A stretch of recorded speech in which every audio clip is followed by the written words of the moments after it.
Thank you, Mary. And thank you, Bob. The music was fantastic. Love that. Really, really looking forward to it in a few minutes. And Bob asked me to just do a quick explanation of the format of tonight's event. We're going to have a conversation for about 40 minutes. And then following that conversation, we will review some questions that you all have asked online, either in the comment thread or questions that you can email. And the email address for those questions is pubtheology@stmichael.org. And St. Michael is spelled out SAINT. So please make your questions or comments in the comment thread that you see there on your screen, or email those questions to pubtheology@stmichael.org. And following the 40-minute conversation, we'll review some of those questions, hear some more excellent music, and then we'll close the evening with about 20 minutes of that Q&A, where we'll be able to entertain the questions that you all are asking online. So we're really looking forward to it. So, St. Michael is my parish. Really glad to be here tonight. I'm kind of thinking I probably should have talked about pornography instead of race right now, but that's good. We're here. And I'm really glad that Matt is here to join us for this very important conversation tonight. So Matt, welcome to St. Michael. Glad that you're here. Thank you. Thanks for having me. It's good to have this conversation. And it was good that it was scheduled so far in advance, and yet it was unfortunately timely. Yes. And so it's good that we were scheduled to talk about this. I'm glad that we're doing it. So why don't you say just a word about why you would care to come and do this tonight? My gosh. So I have been thinking about race on purpose for about 8 years. And like many people of color, there was a point in my life where I realized I was a person of color. And it wasn't, immediately when I was born. It was around the time that I was 7, 8 years old, and began to notice that I lived in a racialized world. What does that mean? To live in a racialized world? No, to you. To me, it means noticing small things like some people being treated a certain way, others maybe not being treated poorly, but almost being passed over with treatment that they need. I think, for example, every human being needs affirmation and praise. And you notice the omission of praise in some people's lives. Beyond that, there is the experience of being taught fear. Being taught that one must enter the world looking a certain way, speaking a certain way, not having your hands in your pocket when you go through a store. Things like that are very subtle, that teach you that there is a particular way to move through the world safely, and you have to do that because of the way that you look. You said you were about 7 and 8. Yeah. I have a 7-year-old right now. My youngest is 7, and she's really gotten to that age where she's asking thoughtful questions. Like 3, 4-year-olds, they ask lots of questions. I wouldn't call them thoughtful. But she really is starting to observe that way. And the questions are getting significant. How the world works, why certain things happen. And from here on out, the answers and her experiences are going to shape her forever. I'll never forget, years and years ago, a friend of mine told me he had 3 boys, and he said what hurt him the most is that he was teaching his sons, who are black, how to be black men. Because he just had to tell them that you can't just be delightful and joyful and however you want all the time, because maybe you look nice right now, but someone could experience them as not just their joyful selves, but as a black man. And that he had to teach them, and they were 7 or 8 when Yes. you'd have that conversation with them, just like it sounds like you had. Yeah, that's right. And so at a certain point in my own development as a Christian, I ended up taking up this topic academically and theologically, and learned really quickly how little I knew about it. And that's part of the kind of complex thing here, right? Is that, so St. Augustine makes this remark about time, that he knows what time is until he tries to talk about it. And I find that often when I talk about race or racism, we all know in our heads kind of what race is, or we know what racism is, we know it's wrong, But as soon as we begin to talk about it, it's far more complicated immediately. That's a good segue, because one of the things Matt and I had said before we got out here is that we wanted to begin really with the macro message. This is messy. We cannot have this conversation and it not be messy. We will step in something and we will offend someone, and you will like some of the stuff we say. You will not like some of the stuff we say. We cannot have a perfect conversation about Christianity and race. So we're just going to do our best and pray for your grace, and perhaps shed a little light or help you think of something that you haven't thought of before. Because there's only so much we can do. 40 minutes. Solve racism tonight? No, not at all. No, I don't think so. Not at all. It's interesting not to have a moderator for this. It We were is. talking about this earlier. I'm going to have to resist not just asking you questions. No, it's okay. It's okay. So along those lines, I was telling Matt earlier that I have spoken with a handful of white people, and Matt said he has too. No, that before tonight, people that I thought would be honest, would give me some feedback, would give me some direction about this. Matt, as you heard in the introduction, has really immersed himself intellectually. He has studied this, and I have not, so I will admit that.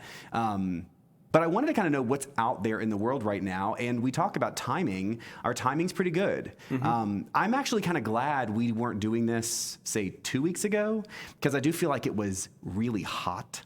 And it was. Now it's still very present, but perhaps we're just a couple weeks removed from kind of the spark that lit protests, so that we might be able to have a bit more of a, thoughtful, less perhaps heated, emotional kind of look at this. Yes, that's the hope. And part of the grace here is that we're 2 weeks removed from a really intense moment in our cultural history. And also, one of the things that I take great comfort in as a Christian is that we have both the moral imperative to deal with things urgently, and also the grace of knowing that time is in God's hands and that we don't need to fix it today. And so we are afforded a particular kind of patience, which is not dragging our feet, but not the anxiety of having to fix everything all at once. And so I think we can strike while the iron's cold. I saw a quote the other day that was something like, God has put us here now and given us the skills to make the world better. And that felt very empowering to me, because I think for a lot of people, they either want to turn away and they don't want to really hear what's going on. They don't really want to acknowledge that things are messy and imperfect and that people are hurt.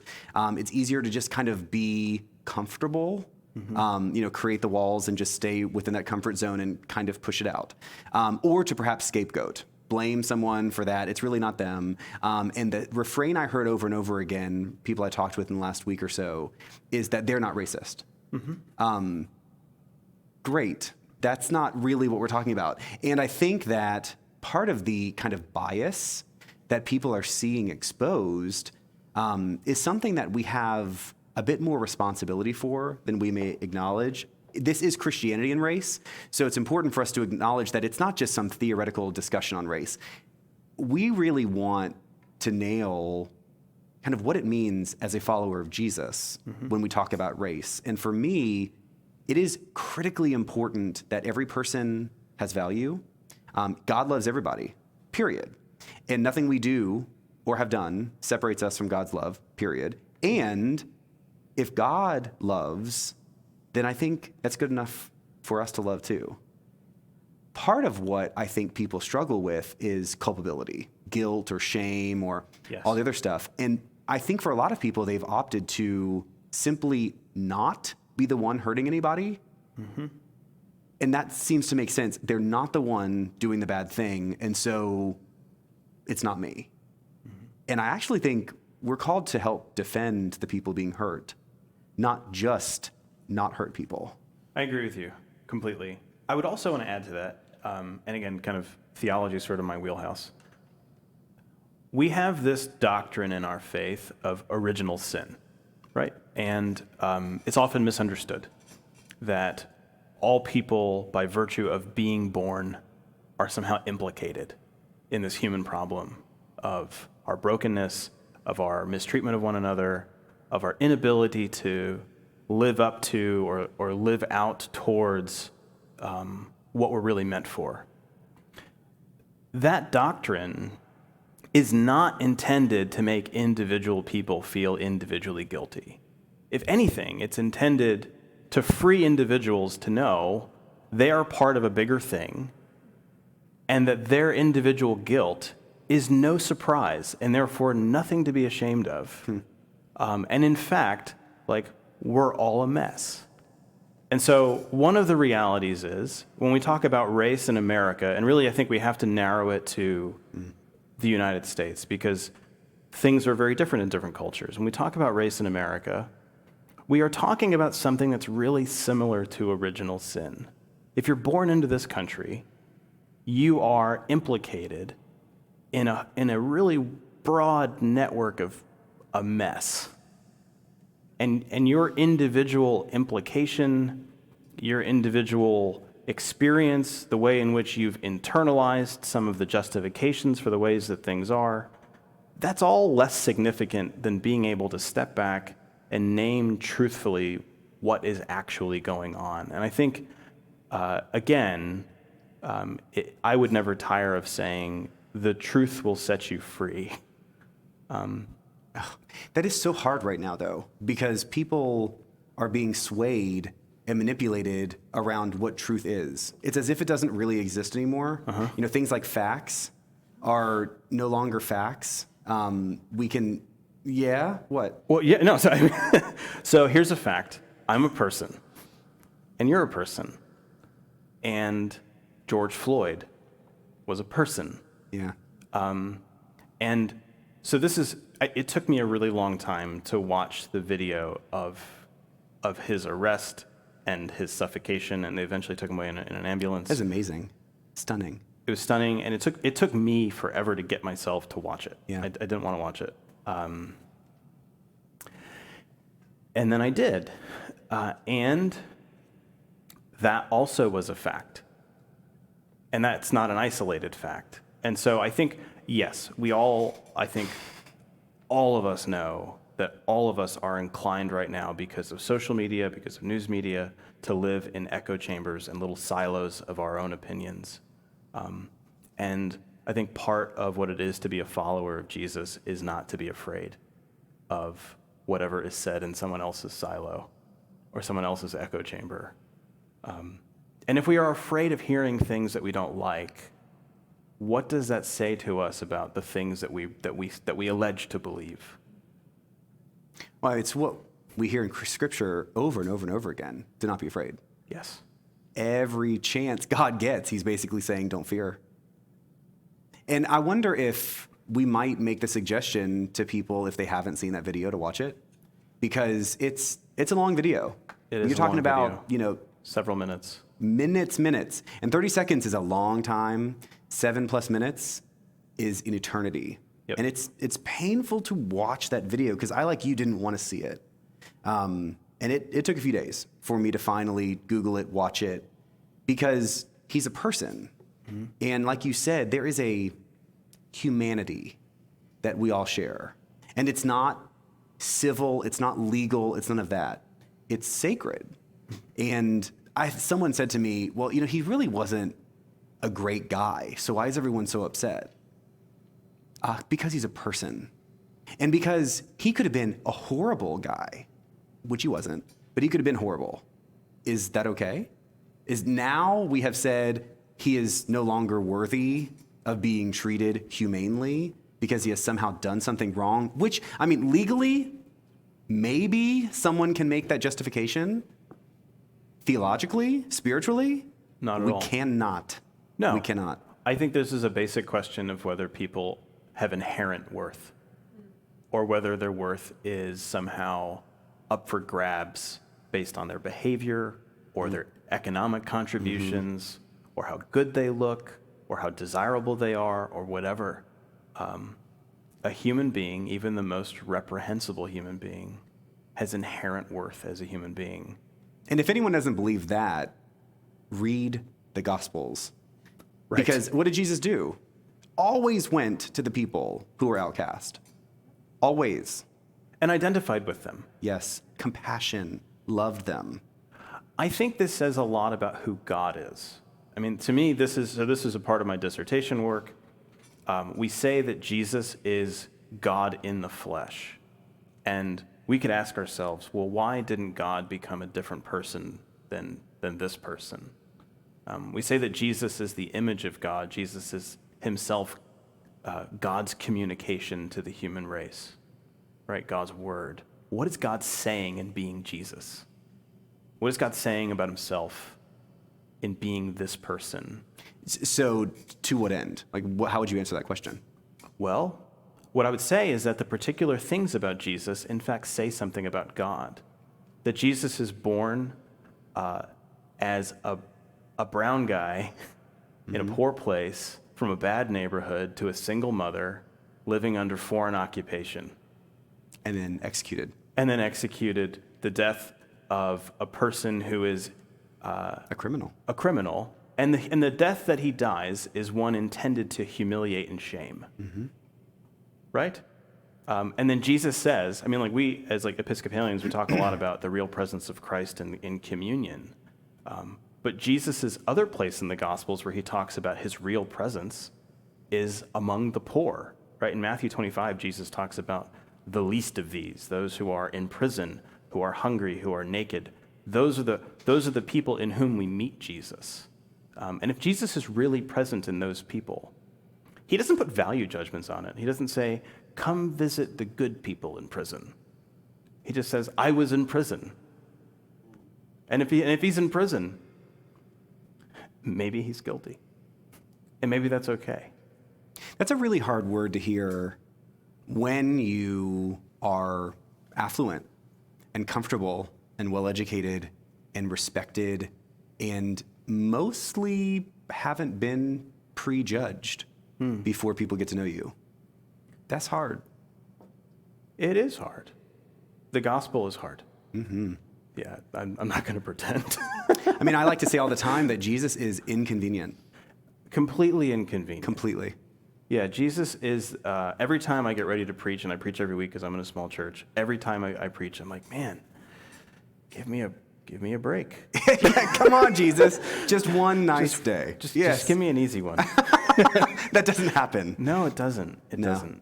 And then you have a choice to make when you deal with a difficult truth like Jesus, which is, do you turn away from it or do you just look at it in the face?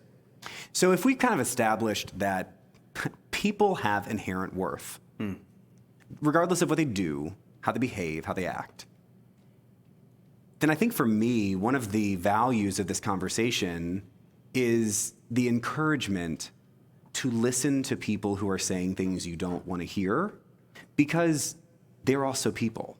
So yes, you can kind of hold up Floyd, which is one case. You have people like Ahmaud Arbery, totally different case and just equally horrible. And then you've got these people walking through the streets and speaking out and sharing their opinions.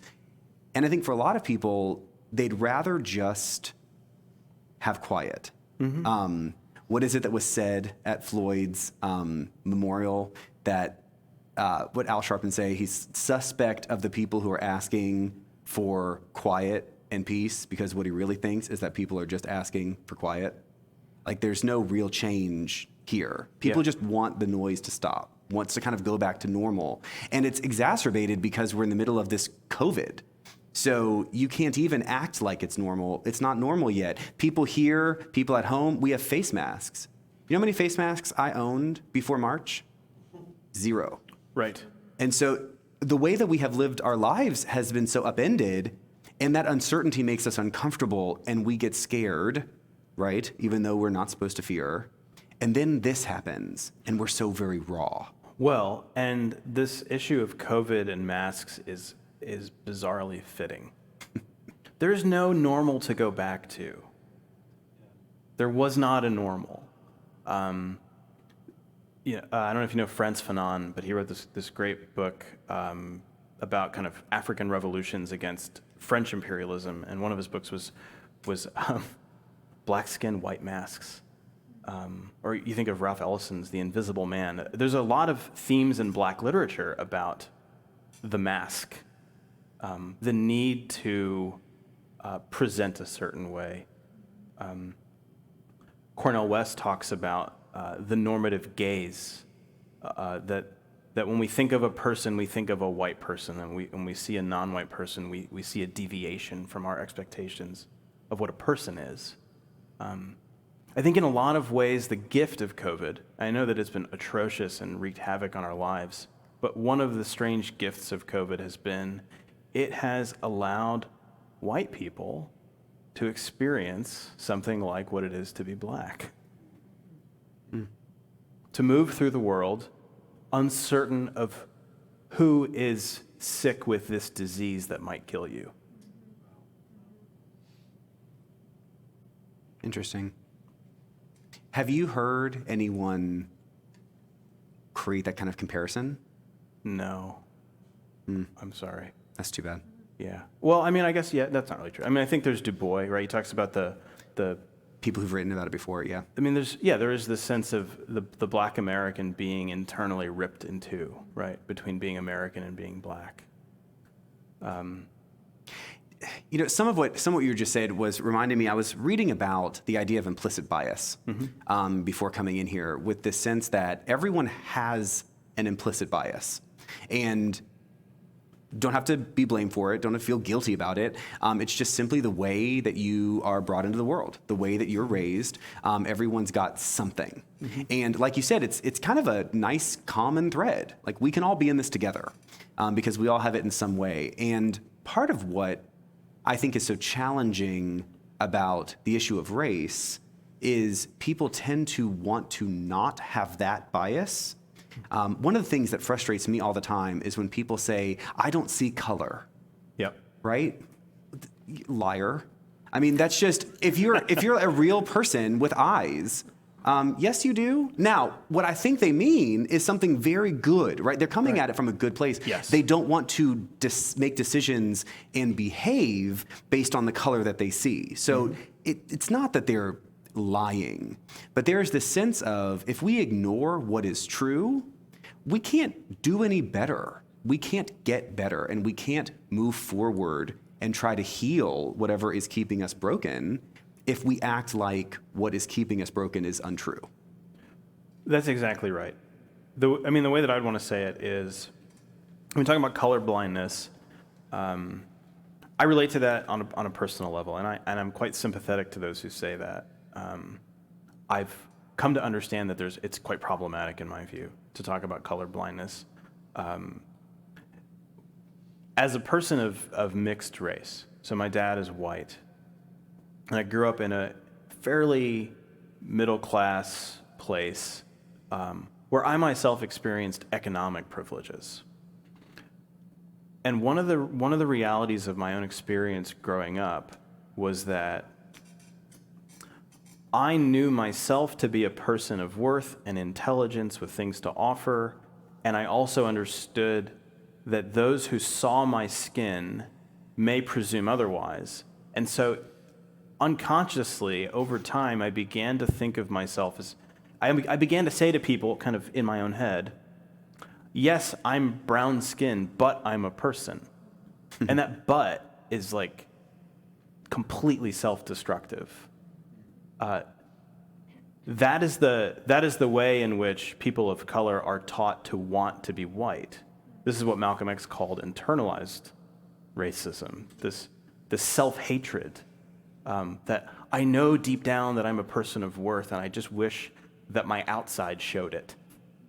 Do you know there was a recent Yale study with this implicit bias that kind of leans into this, where when white-skinned people were given kind of this or that sort of look, what is preferable, by a huge margin, they preferenced white skin. Yeah. What I thought was stunning is when people of color were given that same test, they also did. Yeah, this is the most painful thing to talk about in talking about race. There is not a point in this conversation where I'm going to feel more vulnerable than right now. And it is because, you talk about white people feeling ashamed or embarrassed or afraid of being called racist. Imagine being brown-skinned and discovering in yourself that you've got white supremacist attitudes. Yep. That's the worst day of your life. And that is when you realize that no, you can't be colorblind. I am brown-skinned and God created me this way, and God created me with dignity and worth, and therefore the particularities of who I am, my insufficient height, my brown skin, my voice, everything about me is a part of the gift that God gave in giving me existence. I don't have dignity despite being brown. I have dignity in part because I am brown. That to me has been a liberating discovery as a Christian. And that's what I meant when I was talking about Jesus being this particular son of this teenage girl, Mary, right? That Jesus is not God despite all of this. The fullness of God is in all of that. To me, that is the reason I am a Christian, by the way, finally, is because who God is exactly who Jesus is, nothing less. There's a lot of vulnerability there. It's interesting you say that's why I'm Christian. I went all over the place when I was in college trying to figure out what I believed. Raised Catholic, but kind of said, I don't want to just do that because I don't know any better. Sure. So going around all the other things. And what made the difference to me in a similar way is that I felt like the Christian story gets at what I felt was true of God, where God actually knows me. There is a deep knowing. Mm-hmm. And that kind of deep knowing is not only the good things, it's kind of the ugly things.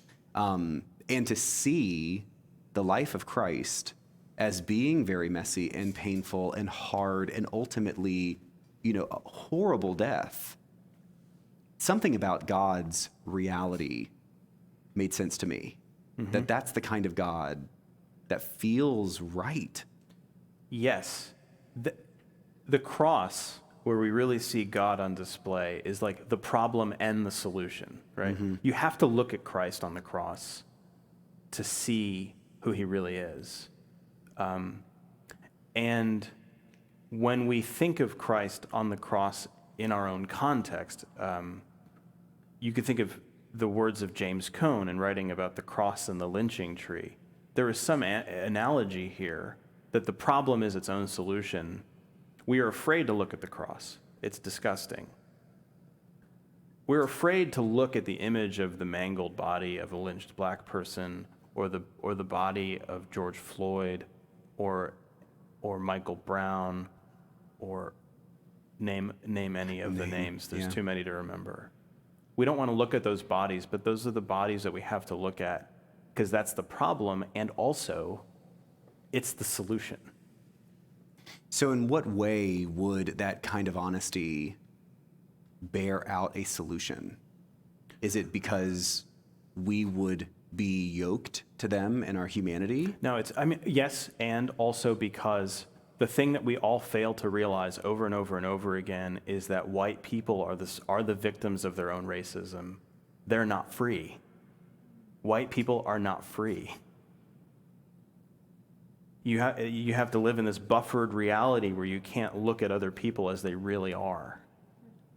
And when you're finally free to see people as they are in their worst, while they're lying on the ground crying out for their mother,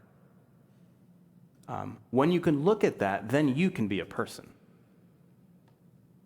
And until you can look at that, you're afraid to be a person. And you're not free. And that's the tragedy of it all. Martin King talked about, he and I are on a kind of first name basis. Marty, yeah, that's right. King talked about the fact that black people in America, and he really meant the black church, it was God's instrument to save the soul of white Americans. There's a sense in which black suffering was not, he didn't take it lightly. It was not like he thought, yeah, we're just going to instrumentalize this for cameras. This is something more. We're going to conform ourselves to the suffering of Christ so that these people will be free. Man, suffering is a hard thing for people who don't know it. Because, how many people here, look where we are in this place, right? Geographically speaking, in this community, in this city, in this country, we have figured out how to suffer the least of any people ever in history. And you're trapped here. Absolutely. That's the funny thing. It's like golden handcuffs. You don't want to turn away from it. Yeah. But isn't that the thing? Yeah. You haven't had the tacos that I've had in South Dallas. Or maybe you have. But maybe. But yeah, I believe you. But think about that. It's a flippant example, but it illustrates my point. There's a sense in which you can lock yourself into your red-lined neighborhood but yeah. you're missing the party out there. Well, and it's that exposure that I think makes all the difference. Absolutely. Because it's about people, not issues. And when you know people who have a particular experience that is not like yours, which, by the way, is every other person. But if you just acknowledge in a macro sense that there are huge groups of people who have a macro different experience than you do, and they are also human, they are as valuable as you in God's eyes, then all of a sudden, being willing to be a real person seems possible. And I think that's probably what's so scary about videos, and maybe what is different now than, say, even just 10 years ago, is we wouldn't have had that visceral video, right? Reading about something in a headline in a newspaper is totally, totally different than watching a long-form video of someone unarmed being suffocated. That is offensive at the very human level. You have to be genuinely disconnected to not understand how horrible that is. And then to also take it one step further to say, he's a person. Doesn't matter what he's done, doesn't matter what he did, because we believe that God brings everybody, no matter what they've done or what they will do, to him through our faith, right? We are valuable, period. Nothing we can do can separate us from that. That's right. I think what you just said reminds me of a very basic fact that I have to tell myself sometimes. This is not a political issue in the way that we sometimes mean political. My skin is not a political issue. Definitely not partisan either. It's definitely not partisan. Yeah. It's definitely not a partisan issue. Now, I think we can mean political in different ways, and in a particular sense, talking about race is talking about a political problem. But what I mean is that I, as a Christian, certainly, am not asking people to become political in a certain way. I think as a Christian, and I hold other Christians to this, those who are not Christians, I have no claim on them. But, right? At least in our church, when you are baptized, you make certain vows, and one of them is to uphold the dignity of every human being. And so the question of how we go about upholding that dignity, we can debate that. And I'm less interested in debating that right now. But that every human being has dignity, and that people have been treated without dignity, it should not be good enough. Yeah, exactly. It's insufficient. It's insufficient, and it really shouldn't need to be debated. Right. It is just true. It is a true thing. And even if you don't think it's true, I want to be sympathetic to people who are skeptical. Believe the people who talk to you. I'm sorry, wait, you want to be sympathetic to people who are skeptical of what? Of that this is a real problem. Oh, I thought you meant that every person has value. No. I was like, I don't want to be sympathetic. No. Well, no, what I mean is this. I mean that, all of us know the experience of other people believing something And even if we don't agree with what they believe, we have to deal with them and deal with what they believe. And in this country, it happens to have been the case that for 401 years, people of color have said, hey, we're not being treated right. And every generation has said, no, it's fine. It's fine. We've made great progress. Early on it was like, well, slaves are not allowed to be baptized. And then it was like, no, now we can baptize you. You're spiritually free. And then and so on and so on. And so we, it might be that today someone would look at the country and say, well, we've passed the Civil Rights Act. We have people of color in political office and in police departments and occupying positions of power. Problem solved. Yeah, and that kind of problem-solved thing, what I want to say is, but there are all these other people who are saying that there's still a problem. And just as a sheer act of humanity, right? What would it mean if we just took them at their word? That's kind of what I think is the issue that we're presented with right now, which makes me hopeful, is we seem to have a new moment. I mean, as you point to, there have been moments in history where it does seem like good things are happening. Oh, yeah. The momentum is with positive change.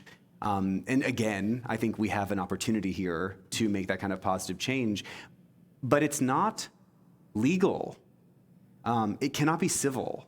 Right. I mean, it has to be spiritual, because we've kind of proven that laws, even decent laws, do not solve the problem. Exactly. So Cornel West, in his classic book, Race Matters, and Cornel West is somebody who's on the kind of far left politically, if you know him.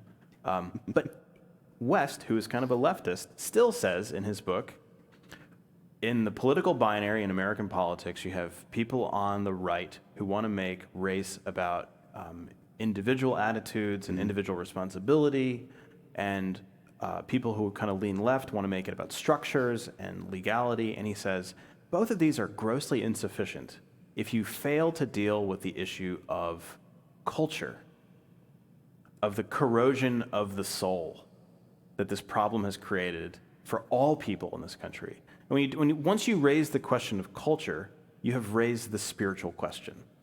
Well, because we cannot, as Christians, focus on our individuality. Right. It's just counter to what it is, right? You cannot be Christian on your own. We are Christian together. And that is so, kind of flies in the face of a lot of the American Christian identity, which is it's about you and Jesus. It is your personal moment. And if you've checked that box and you've said the words and we've had the magic, then everything's good, no hell. And that's not it. That's not even close to it, because community is what matters. Mm-hmm. And to be in community means everyone counts. And that's, again, Jesus' inconvenience. That's not easy, because it's way easier to have as much homogeneity as possible, because then you have as little challenge as possible to your own identity. And then, as you said, you don't have to really be a real person. Yeah, and in fact, I mean, this isn't just Christians. I mean, no. Every person is a person in relationship, and that's where you get yourself from. I mean, like, the first thing that happened to you as a human being, or one of the first things, is that somebody else named you. Like, the most central fact about you came from other people. And when you think about this on a kind of large scale, all of us are so interconnected. If we're going to entertain this notion that somehow the people who look like me or sound like me or vote like me or earn the same income that I earn are my people, you're cutting yourself off from a great and important source of your own self. It's just, we can be better than that. Absolutely. I think we're being pulled off. I think so too.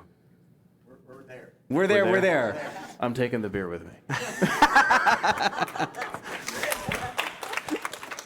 So we got a lot of questions, questions that we cannot obviously address all of them tonight. And so we've sort of filtered through a few. And because we don't really have a moderator, Matt and I decided that we're just going to kind of ask each other questions back and forth. So I'm going to kick it off, ask Matt a question.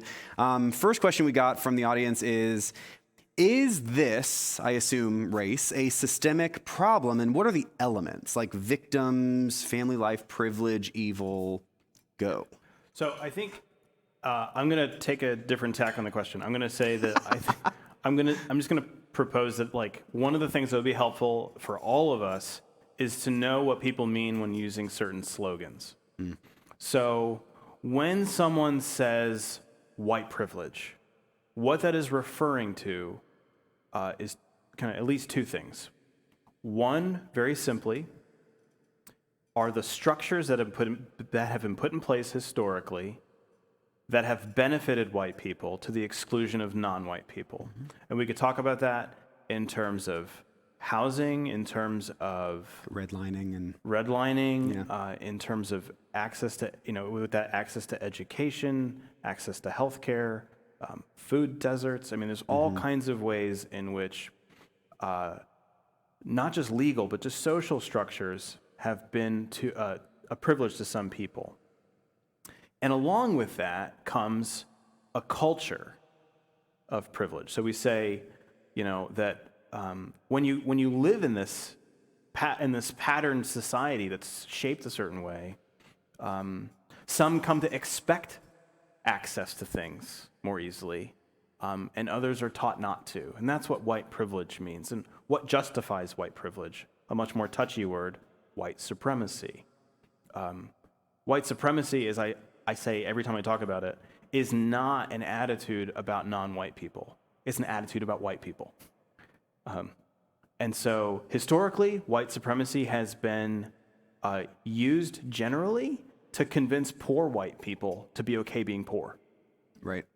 It's been a way for wealthier white people historically, when they owned slaves, to convince the people who were poor that it was okay, even though they were poor because they had all this free labor. Well, it's effectively triangulating, right? Like, yes. You're okay because you're not like them. That's right. You're better than them. That's why you're not a slave. And that's the kind of origin of this white supremacist ideology in America, and that is what is meant by white supremacy. And so when we talk about structures, we're talking about a pattern of our common life that has been shaped around this ideology. I forgot the rest of the question, but...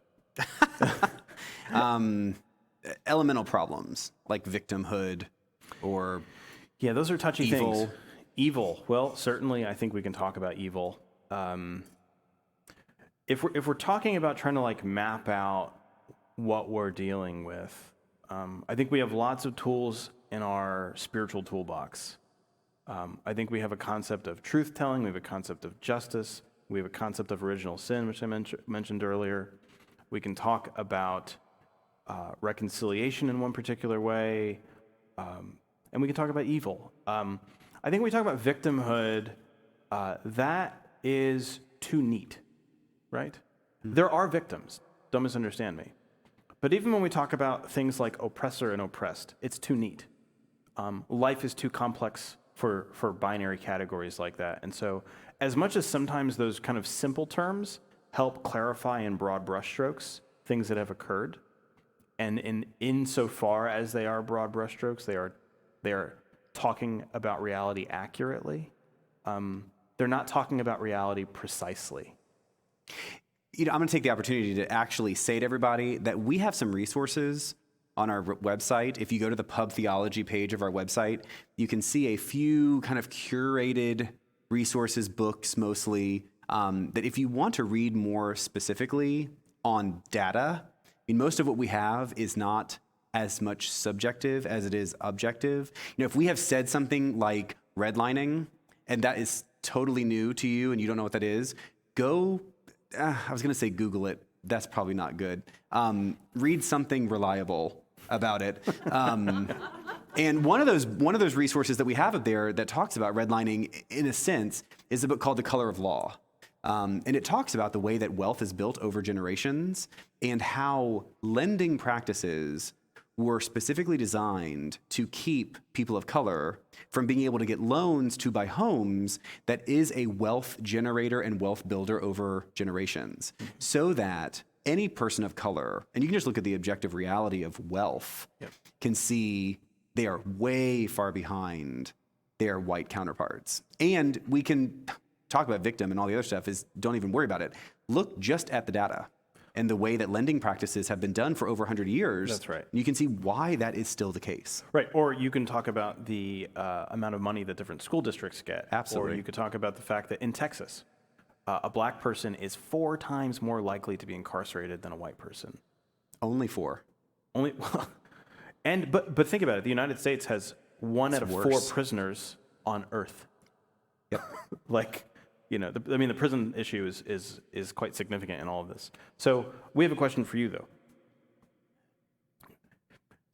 This question is effectively asking, how do you relate the active work of growing up anti-racist children with the active and deliberate teaching of what it is to be Christian? So how do you raise children to not be racist? And what is the relationship between raising anti-racist children and raising Christian children?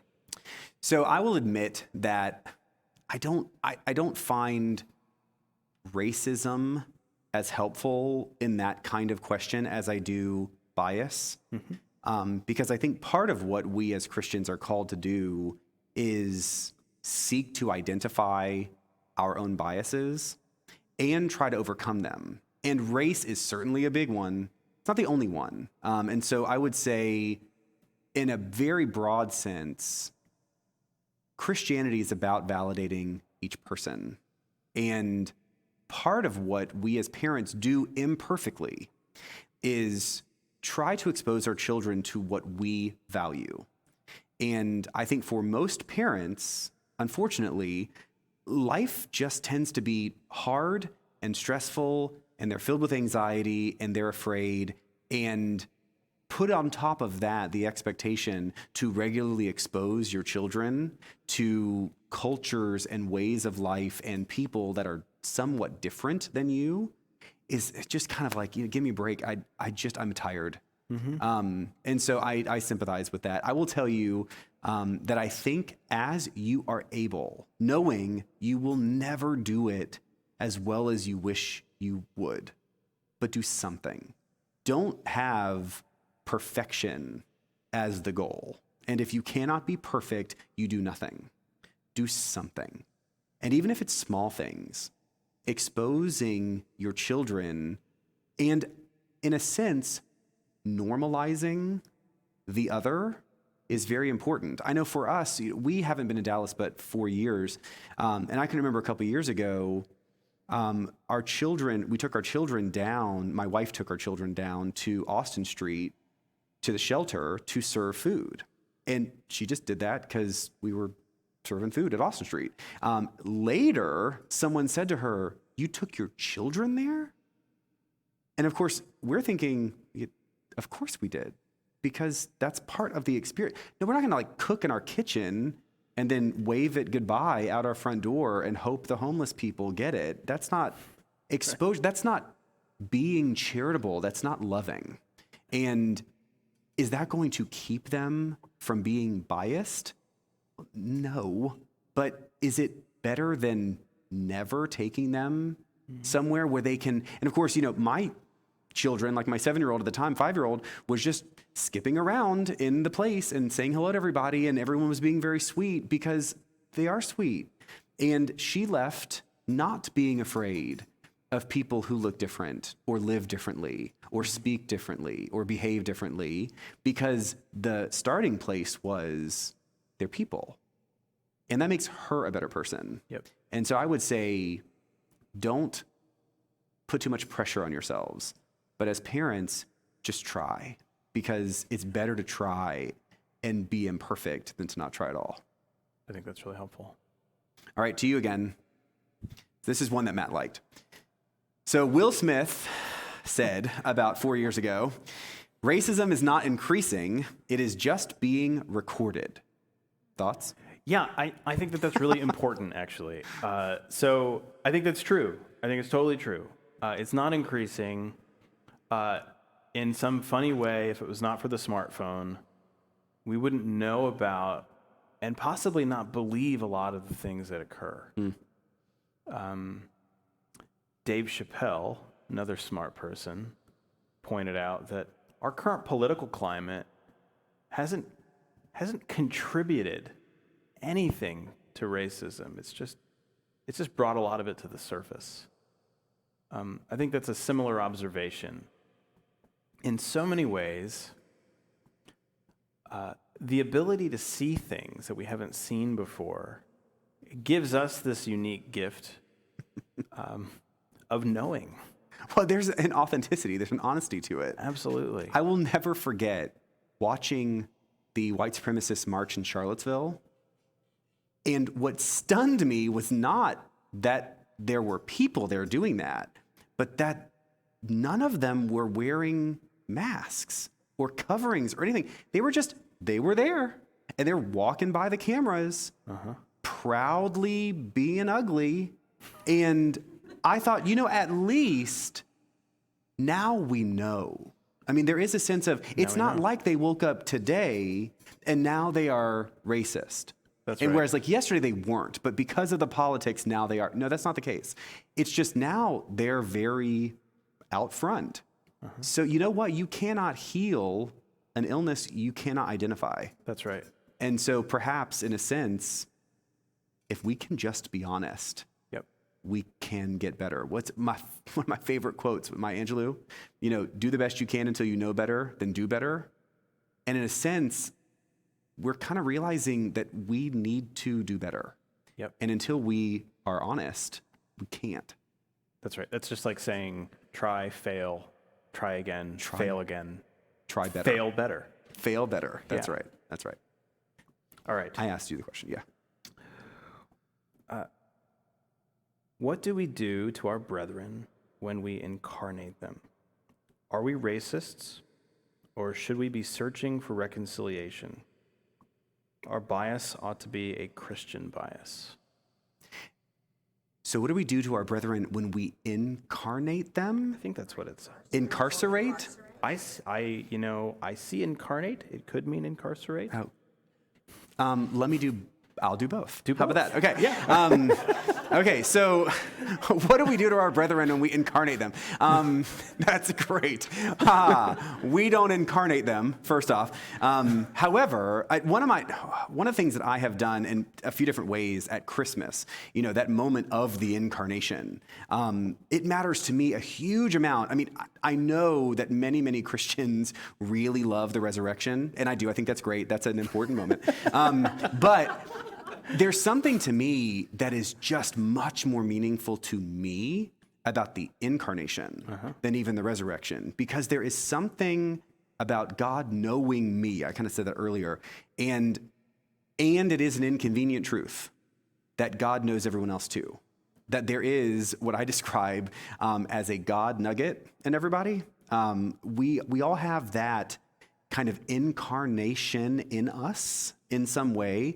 And I feel like God loves us, and we discover how best to love God back. And that, in a sense, baptism is this moment where we claim that we love God back, and we start on this path. It's not the moment of magic, it's just the starting place. And we have a lifetime in front of us to continue to refine and grow and develop how best we can return God's love by loving each other, right? When I was in prison, you visited me. When I was hungry, you fed me. When I was naked, you clothed me. I mean, God doesn't need us. God wants us to show love to each other. I mean, that's it. And so for me, when we incarnate our brethren, in essence, we're seeing God in them. We're making them divine. When we see the divine in the other, it really makes it so much harder to mistreat the other, to dehumanize the other. And the earlier we can start that, talking about children, the better. Yep. So, incarcerate? I would say for me, incarceration is a big issue because, I mean, as a priest, I guess even as a Christian, I would say I believe everybody is redeemable from everything. And nothing gets me like a story of someone who seems so far gone and yet seeks redemption. I mean, I'll never forget as a teenager watching Dead Man Walking, and it destroyed me because to the very end, he felt love. And even if in the end, he finally acknowledged that love, and maybe it didn't keep him from being executed, but in a real sense, he got it. And I think that's all God wants from each of us, is to understand that we can be redeemed again and again and again, always. Yeah, I would only want to add to that, or mirror back to what you're saying by saying that, I mean, what does it look like if we were to treat people as though they are not made in God's image? It's a dreadful thought. And the basic reality is that every time you look into the face of a human being, you are seeing something about God, right? How much there is to learn about God. Yeah, that's great. Yeah. Your turn. Christians always seem so self-serving to me. Has Christianity since Constantine been about just smoothing it over for those in power? Yeah, so the reference there is to the time when the Roman Empire made Christianity the official religion, and that kind of happened in phases. And ever since then, Christianity has had a really close relationship to power. And I think in most quarters, those days are in the past, and we could say that we're kind of living in a post-Christendom. Maybe here in places like Texas, Christendom is still crumbling. But the question is complex because it tells one side of the story, which is that there have indeed been a lot of Christians throughout history that have done really atrocious things with power on their side. And I don't think anyone denies that. On the other hand, we're talking about race. And one of the most miraculous stories of the Christian faith is the story of the black church in America. You have people who are enslaved, who hear the stories of Scripture from the people who have enslaved them. They're not even taught to read. They're not allowed to read. They just hear the stories.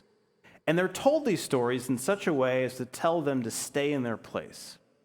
But then at night, they get together, and some charismatic leader from among the slaves rises up among them and retells the story as the story of the promise of God for their freedom and their future. Mm-hmm. And there in the slave cabin, the church is born anew. The miracle, not just that they received the Christian faith from people who had kidnapped them and enslaved them, but that the miracle is that the Holy Spirit gave to them the gift of the gospel in its fullness, even though people had worked so hard to ensure that they would not hear it as it actually is. So as far as I'm concerned, the story of Christianity is a story, yes, with lots of awful people in it. And it's the story of God overcoming all of us, right? So perhaps in 30 years, someone's going to look back and say, those Christians in 2020 were terrible. And maybe they won't hear about this conversation, which is not going to change the world, but it's a moment. It's a witness against something. And this moment is as true of Christianity as any other moment. At least that's what I have to say about that. And I think it's important for us, as we are able, to claim the value of every person. Because too often, the Christian voices that people in general hear are not the good representations. They're not the ones that get the sound bites. They're not the ones that get the questions on the news. They're the ones that scream loudly. Yep. And then good Christian people are doing good work as best they can in the background, quietly. And the people who have yet to find a faith anchor only see the crazy. Yep. And unfortunately, that's not the best of us. No, it's not. And I only want to say, and I have learned in my own journey as a Christian not to totally distance myself from the crazy, but to kind of embrace that those are also people that I'm called to love. And those are the people who also are baptized like I am, and so they are my brothers and sisters in Jesus, and we've got to figure it out. And behind closed doors, I'm probably going to say some harsh words to them, but not right now. So, okay, here's two one for more you. questions. Two more. What is something practical that I can do this week to help? I want to help. I think that's a really hard question, because I imagine that there are a lot of people watching tonight who want to do something. And one of the refrains that I've heard from friends and from others that I've seen is that people of color are tired of trying to explain their experience to nice white people. And that does not mean that they are not grateful, but there's an exhaustion here. And so what I really want to say is, in the course of your normal life, open your eyes and see if there's a person that you've never actually noticed because perhaps they're not white, and get to know them. I don't want people like going around and, seeking out random people of color to just like ask them about their experience. That's not ideal. And God, Episcopalians are like the worst about this. I don't know if you've ever seen, you go to any white Episcopal church and you have one person of color walk through the door and it's like, right? And all the white people are like, hello, person of color. And that's not good. But I bet that even in extremely white communities, if we are intentional about seeking out people that we come across in our everyday life, we already have some kind of relationship with them. It's probably not a very great one, but something. Ask a question. Because I think for most people, seeking to be understood matters. And there's gratitude there. Don't ask for someone to defend an entire group of people. Mm-hmm. Get to know them as a person. And I think that's going to be welcome. And if that seems too difficult because you just don't know someone, then I'm going to say, you got to change your life a little. You've got to open up and go somewhere else. Because if you don't know anybody who's not white, that's your problem. And you need to change that. And you can. Leave your bubble and go meet somebody. All right, last question. Right? Yes. So this one goes directly to Matt. Person says, I watched a black woman, a good friend, cry on Facebook over fear for her son. What advice do you have for black young men? This is a great question, and I've read it a couple times, and every time I read it, I was like, oh, that's a painful question. So first, I want to validate the pain behind the question, because I feel that pain. For black young men, our salvation is that we never forget that we are people. And every corner in this life, you will encounter subtle messages that say that you're not a person. And you have to build the inner strength of knowing that you are a person. And that no matter what happens to you, no matter what you do, you are a person. And that it is better to assert that you are a person and to suffer for it than to accept and live under the conditions of pretending that you are not a person. You are a person. That is the only way to survive, even if survival means dying. That is the only way to survive. There are worse things than dying. Absolutely. That's my advice. Thanks for being here tonight. Thank you for having me. This has been great.